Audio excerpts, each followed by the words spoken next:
आज आपण अगदी हॉटेल स्टाईल पालक पनीरची भाजी कशी बनवायची ते पाहूयात। तर पालक पनीर बनवताना बऱ्याच वेळेला पनीर जे आपण तळून घेतलेलं असतं ते थोडंसं वातड लागतं किंवा पालकाची जी प्युरी असते ती चांगली हिरवीगार राहत नाही, भाजीला देखील म्हणावा तसा हिरवा कलर येत नाही। त्याचसोबत सर्व पदार्थ घालून देखील आपल्याला हॉटेलसारखी चव मिळत नाही। तर ह्या सगळ्या प्रश्नांची उत्तरं आज आपण या व्हिडिओमध्ये पाहणार आहोत, त्यामुळे व्हिडिओ शेवटपर्यंत पहा। नमस्कार, आजच्या व्हिडिओमध्ये तुम्हा सर्वांचं अगदी मनापासून स्वागत। आज आपण अगदी restaurant style perfect palak paneer कसा बनवायचा ते पाहूयात। चला तर रेसिपीला सुरुवात करूयात। सगळ्यात आधी इथे मी पालकाची एक जोडी व्यवस्थित निवडून घेतलेली आहे। तर भाजी निवडताना शक्यतो त्याचे जे जून देठ असतात ते घ्यायचे नाही, ते काढून टाकायचे। कोवळे देठ घेतले तरी चालतील। तर ही भाजी आपण व्यवस्थित धुवून घेऊयात। तर इथे मी भाजी 2-3 वेळा अगदी स्वच्छ अशी धुवून घेतलेली आहे। इकडे मी 2 ग्लास पाणी उकळण्यासाठी ठेवलेलं होतं। पाणी गरम होत आले, यामध्ये आता आपण ही पानं घालूयात।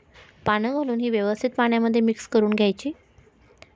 पानं आपल्याला पाण्यामध्ये जास्त शिजवायची नाही आहेत, अगदी 3 ते 4 मिनिटासाठी आपल्याला या उकळत्या पाण्यामध्ये ही पानं ठेवायची आहेत। तुम्ही हवं तर यावरती झाकण ठेवून देखील तुम्ही ही पानं शिजवून घेऊ शकता। 3-4 मिनिटानंतर ही पानं बघा, इथे कलर चेंज झालेला आहे। आता लगेचच ही पालकाची पानं मी गरम पाण्यातून थंड अशा पाण्यामध्ये ट्रान्सफर केलेली आहेत। तर याचा फायदा असा होतो की आपण जी पालकाची प्युरी बनवणार आहोत त्याचा जो हिरवा कलर आहे तो मेंटेन राहतो। तर लगेचच ही जी पानं आहेत ती थंड पाण्यामध्ये ठेवून द्यायची। तर ही पानं थंड झालेली आहेत। आता आपण याची प्युरी बनवून घेऊयात। तर इथे मी पालकाची प्युरी बनवून घेतलेली आहे। जर गरज लागत असेल तर थोडंसं पाणी टाका, अगदी पातळ करायची नाही आहे आपल्याला ही प्युरी। छान हिरवीगार प्युरी बनवून इथे तयार झालेली आहे। आता आपण पनीर तळून घेऊयात। तर तुम्ही तसं देखील पनीर टाकू शकता, हॉटेलमध्ये देखील पनीर तळून टाकलं जात नाही, पण तळून टाकलं की त्याला छान एक चव येते। तर इथे मी 1 चमचाभर तेल घेतलेलं आहे आणि त्यामध्ये पनीर तळून घेणार आहोत। तुम्ही हवं तर तूप किंवा बटरचा देखील वापर करू शकता। तर एक जोडी पालकासाठी मी इथे 200 ग्रॅम पनीर घेतलेलं आहे। पनीर अधूनमधून अशा प्रकारे हलवत राहायचं, म्हणजे त्याच्या सगळ्या बाजूनी ते व्यवस्थित छान असं ब्राऊन होतं। तर इथे आपलं हे पनीर तळून झालेलं आहे। आता भाजीमध्ये हे पनीर खाताना वातड लागू नये यासाठी काय करायचं, तर हे तळलेलं जे पनीर आहे ते लगेचच आपल्या नॉर्मल पाण्यामध्ये ट्रान्सफर करायचं आहे, म्हणजे भाजीमध्ये ते छान मऊ लागतं। आता त्याच कढईमध्ये आपण 2 क्यूब बटर टाकूयात। तुम्ही बटर नसेल तर 1 चमचा तेल यामध्ये टाकू शकता। पालक पनीरची भाजी अगदी कमी तेलामध्ये होते। बटर वितळलं की यामध्ये 2 लाल सुक्या मिरच्या टाकायच्या। त्यानंतर यामध्ये मी 2 तमालपत्र टाकलेले आहेत। पाव चमचा जिरं टाकूयात। हिरवी मिरची तुम्ही तुमच्या आवडीप्रमाणे यामध्ये टाकू शकता। तर इथे मला कमी तिखट भाजी बनवायची आहे, त्यामुळे मी 1च मिरची बारीक चिरून टाकलेली आहे।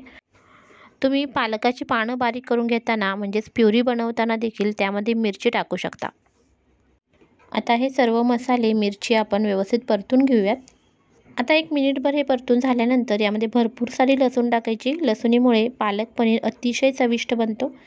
तर इथे 7 ते 8 लसूण मी अशा प्रकारे बारीक चिरून घेतलेले आहेत। तर लसूण व्यवस्थित यामध्ये परतून घेऊयात। थोडासा तो लालसर बनवायचा आहे आपल्याला। लसूण छान परतला गेलाय। आता यामध्ये 1 छोट्या आकाराचा कांदा अशा प्रकारे बारीक चिरून टाकायचा। कांदासुद्धा छान गुलाबी रंगावरती परतून घेऊयात।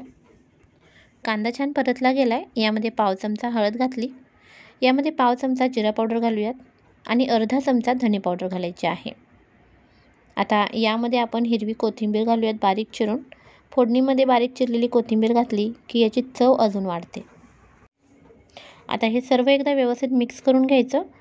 सुके मसाले घातल्यानंतर गॅस कमी ठेवायचा, नाहीतर खाली लागू शकतात मसाले। आता मसाले खाली लागू नयेत यासाठी अगदी 4-5 चमचे पाणी यामध्ये मी टाकलेलं आहे। व्यवस्थित मिक्स करून घेऊयात। मिनिटभर हे मसाले अगदी छान असे शिजवून घेतले। अधूनमधून परतून घ्यायचे। हवं असेल तर 1-2 चमचे पाणी अजून ॲड करायचं। आणि यामध्ये आता आपण हा सिक्रेट पदार्थ टाकणार आहोत, जो हॉटेलमध्ये प्रत्येक भाजीमध्ये टाकलाच जातो। तर तो आहे काजूची पेस्ट। तर इथे मी 10-12 काजू गरम पाण्यामध्ये भिजत ठेवून त्याची अशा प्रकारे पेस्ट बनवून घेतली। ती पेस्ट घालूयात। काजूची पेस्ट मसाल्यामध्ये अगदी व्यवस्थित अशी मिक्स करून घ्यायची। मिक्सरच्या भांड्यामध्ये जी काजूची पेस्ट लागलेली असते त्यामध्ये थोडंसं पाणी घालून ते देखील यामध्ये ओतायचं. आता झाकण ठेवून 1 मिनिटभरासाठी ही काजूची पेस्ट मसाल्यांसोबत छान अशी शिजवून घ्यायची. मध्ये एकदा चेक करायचं, कारण काजूची पेस्ट जी आहे ती तळाला लगेच लागते. त्यामुळे अधेमध्ये थोडंसं चेक करायचं आणि तेल सुटेपर्यंत हा मसाला छान असा शिजवून घ्यायचा. आता इथे पाव कप दही मी घेतलेला आहे. तर या भाजीमध्ये आपण टोमॅटो प्युरी वगैरे काहीच वापरलेलं नाही आहे. त्यामुळे पाव कप दही यामध्ये टाकायचं. दही टाकताना ते छान असं फेटून घ्यायचं आणि मग ॲड करायचं. जास्त आंबट दही यासाठी घ्यायचं नाही, अगदी नॉर्मल आणि फ्रेश दही वापरायचं. दही व्यवस्थित मिक्स करून घेऊयात आणि पुन्हा झाकण ठेवून हे मसाले छान असे शिजवून घ्यायचेत. तर 1-2 मिनिटांनंतर इथे तुम्ही बघू शकता मसाला व्यवस्थित शिजला गेला आहे. आता आपण बनवलेली पालकची जी प्युरी आहे ती यामध्ये ॲड करूयात. तर कलर तुम्ही बघू शकता, अगदी छान उत्तम असा कलर आलेला आहे, हिरवागार असा कलर आलेला आहे. ही प्युरी यामध्ये मिक्स करून घेऊयात. आता यामध्ये चवीपुरतं मीठ टाकून घेऊयात. त्यानंतर यामध्ये 1 चमचाभर कसुरी मेथी अशा प्रकारे थोडीशी क्रश करून टाकायची. त्यासोबत यामध्ये आपण शेवटी गरम मसाला टाकूयात. त्यामुळे अतिशय उत्तम अशी चव येते पालक पनीरला. गरम मसाला अति जास्त टाकायचा नाही, अगदी पाव चमचा इथे मी टाकलेला आहे. आता आपल्याला अगदी 1 मिनिटभर हा शिजवून घ्यायचा आहे, कारण पालक जो आहे तो आपण ऑलरेडी शिजवून घेतलेला आहे. त्यामुळे हा आता जास्त शिजवत बसायचा नाही आहे आपल्याला. मिनिटभराने याचं झाकण काढून यामध्ये तळून ठेवलेला पनीर टाकायचा. पनीर यामध्ये व्यवस्थित मिक्स करून घ्यायचा की आपली पालक पनीरची भाजी तयार. अगदी हॉटेल स्टाईल बनते, तुम्ही नक्की बनवून पहा. शेवटी यामध्ये हवं असल्यास थोडीशी फ्रेश क्रीम टाकायची, म्हणजे भाजीला एक रिचनेस येतो.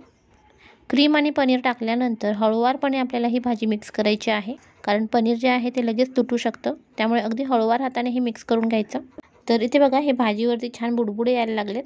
आता आपली ही भाजी बनून तयार आहे. ही आपण आता काढून घेऊयात. तुम्ही इथे कलर बघू शकता, अगदी छान हिरवागार असा कलर मेंटेन राहिलेला आहे भाजीचा. आणि या भाजीची चव तरी अति उत्तम अशी लागते, खूपच चविष्ट अशी भाजी लागते. तुम्ही हॉटेलमधली भाजी देखील विसरून जाल अशी या भाजीची चव येते. तर तुम्ही घरी नक्की एकदा ट्राय करून पहा आणि कशी वाटली रेसिपी ते कमेंटमध्ये सांगायला विसरू नका. पुन्हा भेटूया अशाच छान छान रेसिपीसोबत. तोपर्यंत तुमचा निरोप घेते. धन्यवाद.